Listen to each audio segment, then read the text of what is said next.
My doctoral research was on the psychology of creative process, okay? And the key finding is that when people are at their most creative, they're in this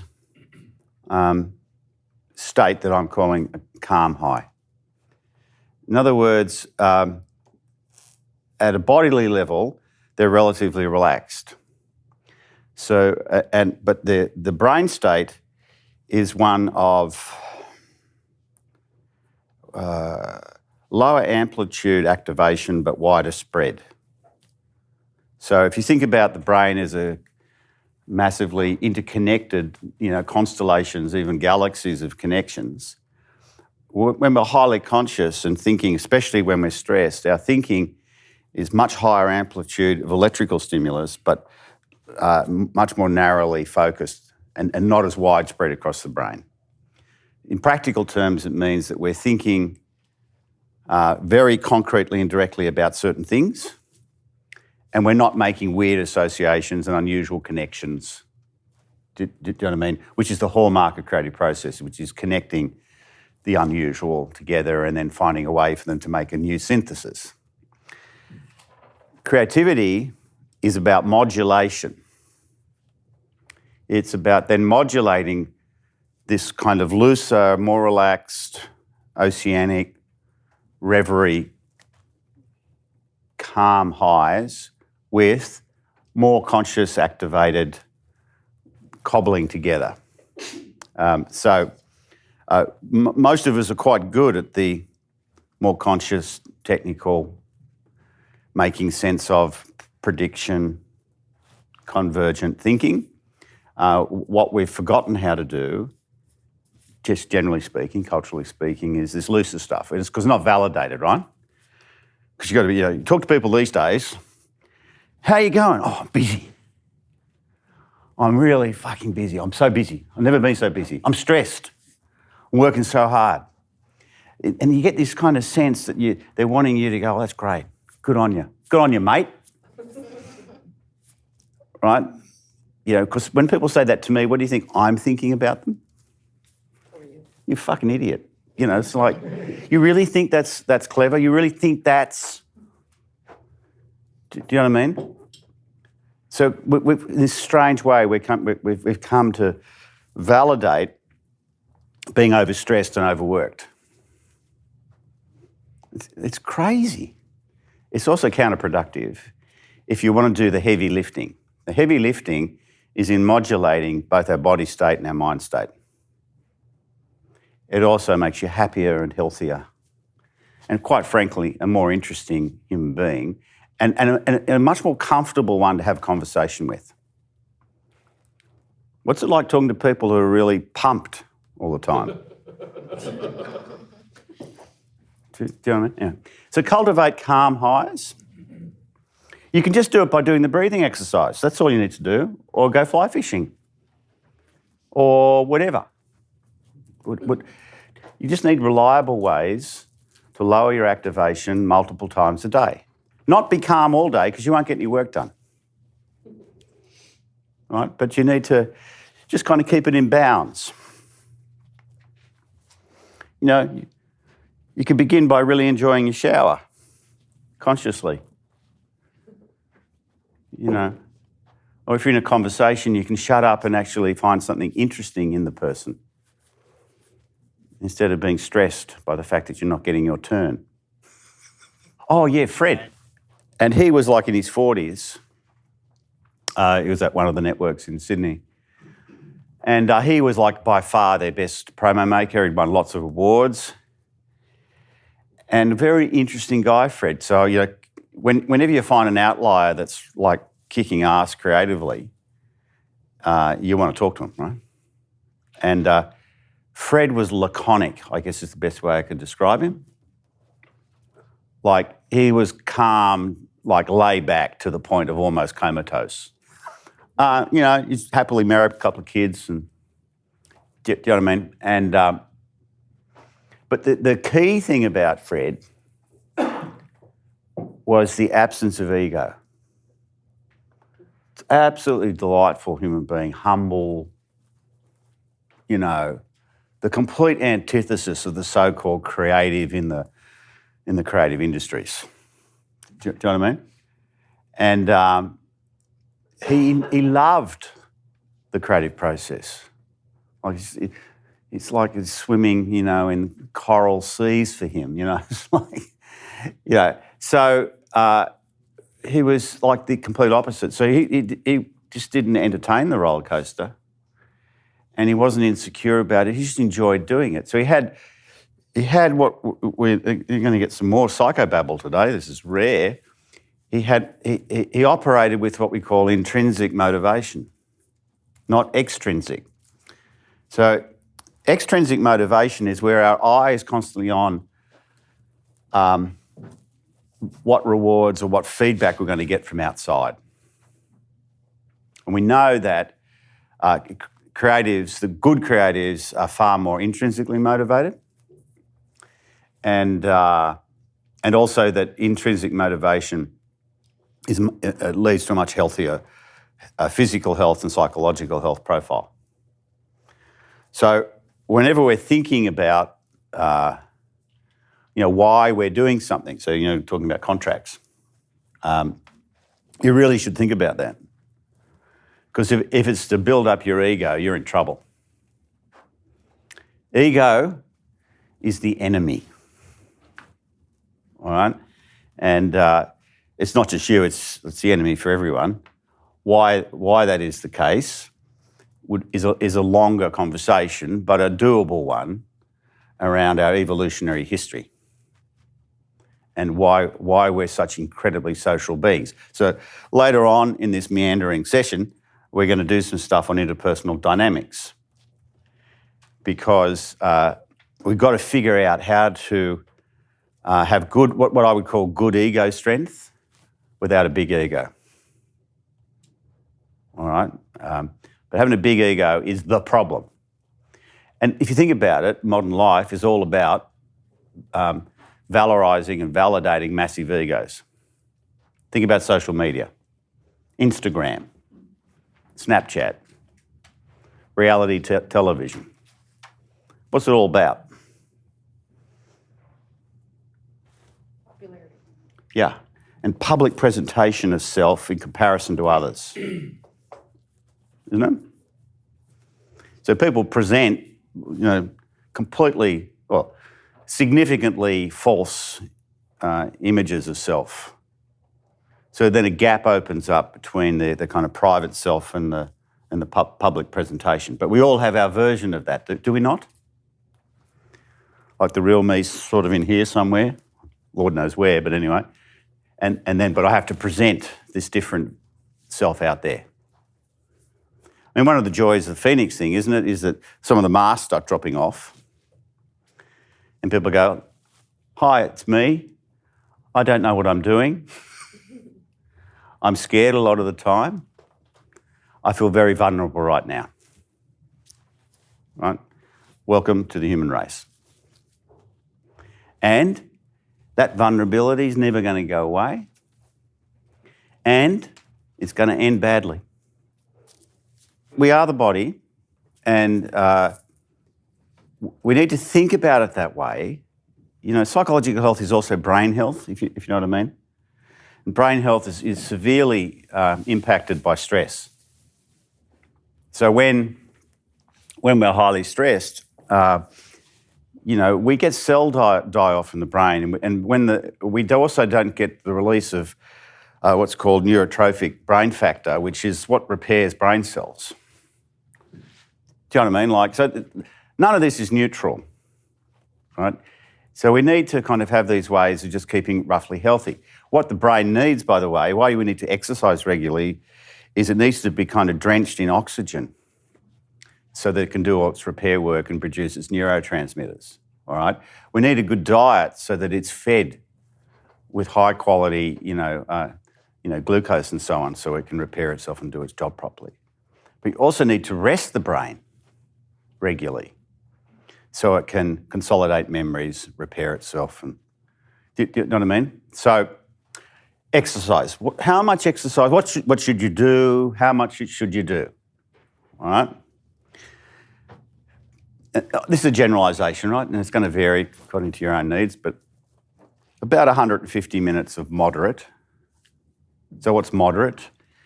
That'd be fast walking or slow push bike riding, but not on the flat with some hills. So your heart rate is up, so it's cardiovascular. Or 75 minutes of vigorous. So that's where you go to the gym and that's a week. All right, so it's not a lot. And you need to do as little as 10 minutes of either of those is useful. So if you've only got 10 minutes, do 10 minutes. Do you get that? In modern life, it's really, really important that we do this because we're sedentary, right? And our nervous systems are way overstimulated, like massively overstimulated. What is mostly overstimulating our nervous systems? The screens. They're highly stimulatory.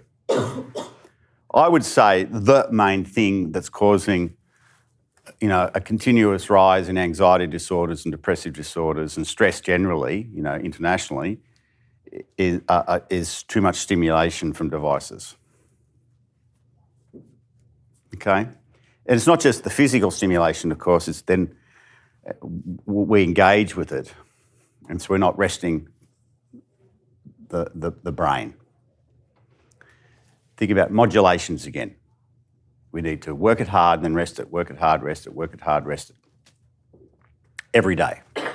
So the exercise thing, you can do some vigorous stuff. Now, as you get, when you become an older person,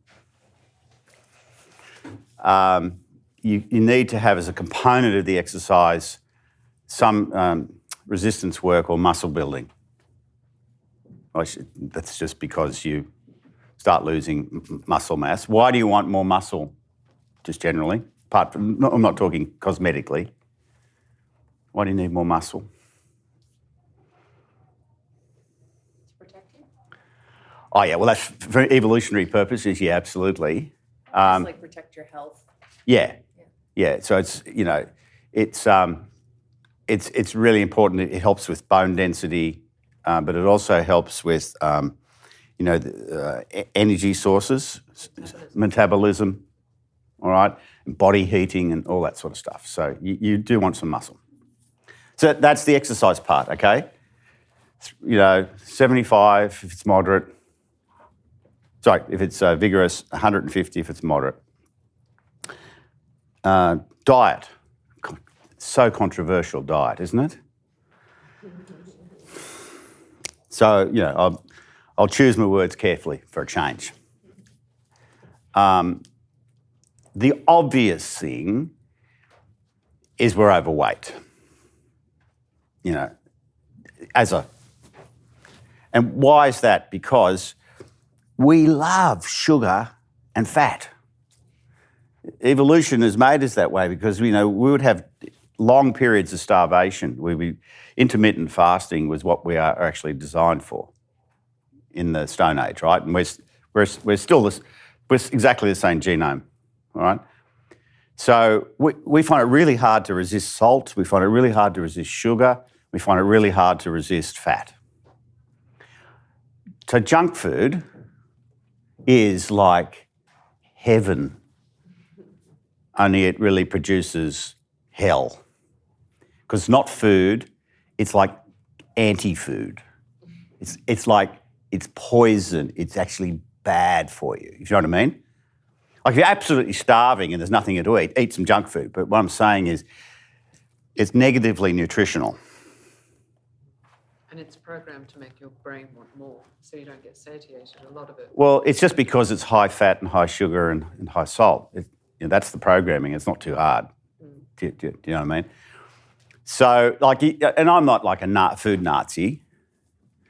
If every so often you want to, have something, but it's not your diet. It's outside the diet. So what should we be eating? All of us should be eating, on average, depends, some of you are already doing this, all of us should be eating a lot more fresh vegetables. fruit and vegetables, but especially vegetables. Whole food if possible.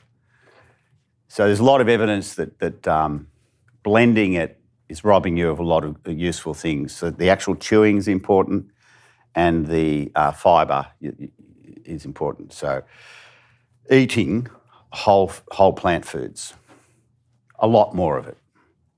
There's a lot of debate about carbohydrates. I don't really want to go into that.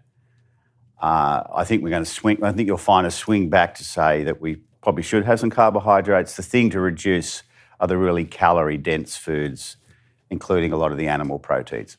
Notice I said reduce. There's a lot of argument about whether we should have any, but you know, you've got to worry about B12 if you don't have any animal products, and you do need B12. Very important.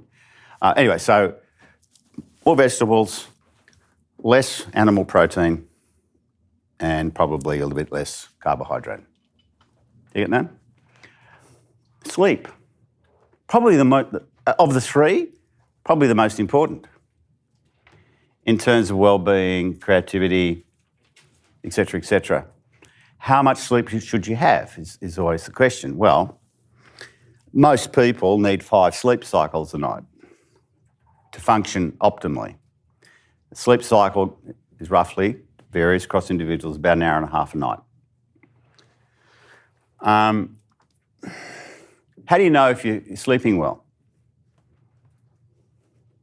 You wake up refreshed. Correct. It's a really accurate measure. You wake up refreshed. So if you're not waking up refreshed, you've got to work backwards. All right, but it's pretty reliable. Why? We should just focus a little bit on why it's important, though. Because people, you know, and again, it's badge of honour, law firms, all sorts of places, you know, say, I get 4 hours sleep a night, like I'm a legend, you know. And you can survive on 4 hours sleep a night because the first, roughly, 3 sleep cycles, you know, 4.5 hours, are predominantly what we call deep sleep. So you go down through layers of sleep, and the deep sleep is where the body is paralysed and the vast majority of muscle and tissue repair happens. So you're immobile, there's no dreaming in that phase of sleep, and so you can survive on that because you have rebuilt the body tissue, etc. So what's the rest of the sleep? The other 2 to 3 cycles, lighter sleep, you know, moving up until waking eventually, where we do a higher proportion of rapid eye movement sleep, REM sleep, in which we do a lot more dreaming. And it appears apparent that what the dreaming is about is sorting both emotions and memories. So it's kind of psychological, you know, and kind of cognitive. And also, I think there's evidence that that's where the neurotransmitters are replenished, you know, dopamine, serotonin, etc. So if you miss out on those, after a while, you get to be most people get to be somewhat psychologically disordered, right? May not be like clinically, but, you know, their life experience starts, you know, and their subjective enjoyment of life starts to significantly drop. And usually so does their cognitive function. So how do people manage that then? You know, caffeine and other drugs, alcohol, etc. So now we need to think about sleep hygiene, right? Working backwards. These are, again, general rules. Like if you wake up in the morning, you know, and you're getting 5 hours sleep and you feel fantastic, just ignore everything I'm saying, right? But if you don't, you start thinking about, you know, the general factors that across people we find are useful, and they're things like no screens in the bedroom, especially smartphones. Don't have the bedroom too hot or the bedclothes too hot. Drop the lights down in the house, you know, gradually towards sleep. So you're mimicking the setting of the sun, basically. I was also reading that it's better to have lamps rather than overhead lighting. Yeah. To trigger the right, slowdown that you're talking Yeah, about. because it's like the sun is low in the sky, right? Yeah. And it's Otherwise not. the blue light keeps you awake. Yeah. You should be kind of quietening yourself down to sleep. It's just some way to relax the body fully. Because very often people, they fall asleep because they're exhausted. They've been stressed all day, right? And then you wake up early in the morning and can't go back to sleep. Ever had that? With lots of thoughts in your head? That's because you've had cortisol in the system. You fall asleep because you're absolutely buggered. Once you've done those deep phases of sleep and you're in those lighter phases of sleep, the nervous system wakes you up because it's still got the cortisol in it, right? Can't wake you up in those deep phases, but it can wake you up in the light phases. And the preponderance of thoughts is because your mind is still racing because of the cortisol. So you've got to go to bed with the cortisol out of your system. So you then need to think, okay, well, how will I do that? Well, you need to chill somehow. And one way not to chill is to watch screens, right? It would be to have a bath, do the breathing, listen to music, whatever. If there's a stream out in the backyard, you can cast about out there. Go wading. So you need to be thinking about this sleep hygiene. Some people say you shouldn't eat spicy foods too late. Other people say you shouldn't do vigorous exercise too late in the day because it stimulates the adrenals. But do you get it? So you check how you're waking up, what time, and how you feel, and then start working backwards.